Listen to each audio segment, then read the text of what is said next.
মুসলিম তো সে যার হাত থেকে, যার হাতের অনিষ্ট, মুখের অনিষ্ট থেকে তার আশেপাশের ভাইয়েরা নিরাপদে থাকে, সে হচ্ছে মুসলিম। তার মানে আপনার হাত দিয়ে, আপনার কথা দিয়ে, আপনার কাজ দিয়ে আপনি আশেপাশের কাউকে যদি কষ্ট দেন, আপনি মুসলিম হতে পারবেন?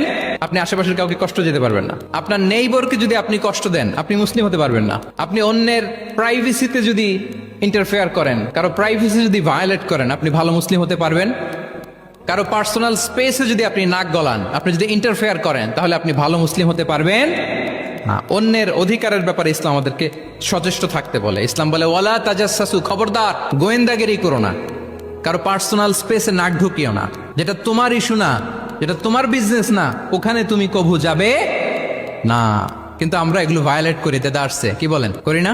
অন্যের কোনো বিষয়ে আমাদের আগ্রহ থাকে বেশি, এরকম থাকে না? এনএসইউতে আলহামদুলিল্লাহ এরকম কেউ নাই, আছে এরকম? কারো পার্সোনাল বিষয়ে আমাদের কোনো ইন্টারেস্ট আছে? হাত তুলে ফেলছে কয়েকজন, আল্লাহ হেদায়েত দেখ আমাদেরকে।